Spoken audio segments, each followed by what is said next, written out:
Hello, everyone. Um, so I decided for this particular response, I would record it on my phone um, because that's what we're talking about is phones. Um, which I found the two articles really, really interesting, like put in this conversation of like what we've been doing at our school recently with the cell phones.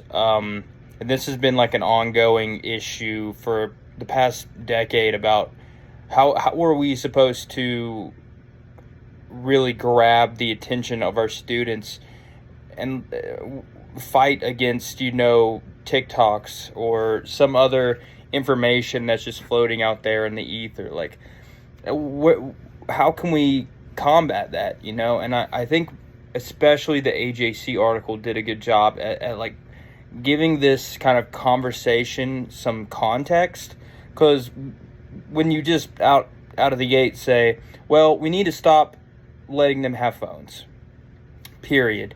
It's like, can we talk about how we wanted them on phones during virtual learning? We wanted them to kind of be engaged, and now we're just shutting it all the way down. Can we also talk about all the recent studies about how students get anxious, or students feel like if they don't have their phones on them, they could be in danger? So the AJC article by Maureen Downey at the AJC did a really good job at like putting that in a conversation and like taking in the historical context of, we've always been doing this battle, but there's been like a huge shift in the kind of how people use cell phones as not only a tool to communicate, but it's almost a part of us, right? So how can we blend, as English teachers, how can we blend the use of cell phones into our instructional time in ways that are positive? And that kind of also bleeds into the National Council of Teachers of English article about how a lot of the literacies that people engage in, like outside of schools, are not promoted inside of schools.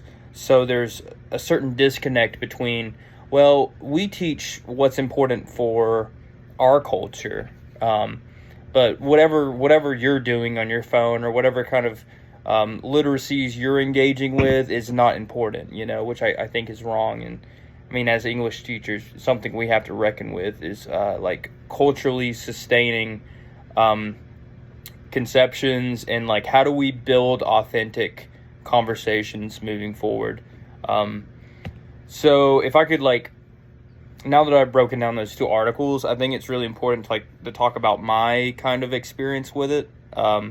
So as soon as Clark County went back to school, each teacher was given a wall, like a linen pouch, had 30 pouches on it. Like, well, that's easy. All you gotta do is just tell the students, just, when they walk in, put it in the pouch. And right now we probably have no students that put their phone in the pouch at all. And it's I think it's overstepping. I think if they can use their phone responsibly, and a lot of them do. A lot of these kids are seniors. They've had their phone for the past 4 years post-COVID, and now all of a sudden they're just supposed to, you're just taking it away. I think that's messed up. But yeah, it just goes to show that every 4 years, the administration's going to think, oh, we solved it this time. Oh, we really solved the epidemic. It's like, no, you didn't. You think it's going to work, and you're going to tell the teachers, and we're going to get all the backlash for it. A lot of it, I think, should be contextual. I think if someone's causing problems while they're on their phone, there needs to be some repercussions for that. But a lot of students, they use that phone as a really good means of escaping, the horrors of existence. What do you think we do every night when we lay in bed? We doom scroll. It's just what we do. So I mean, there's a good use for it, and there's a bad use for it. The article I want to bring into conversation here is, and an article my mentor teacher at my school actually read to his students on the first day to try to contextualize this idea of using your cell phone in inappropriate times. And it's called Understanding Cell Phone Addiction by Lena Firestone. And it does a good job at kind of talking about the triggers and kind of like the dopamine, some of the malfactual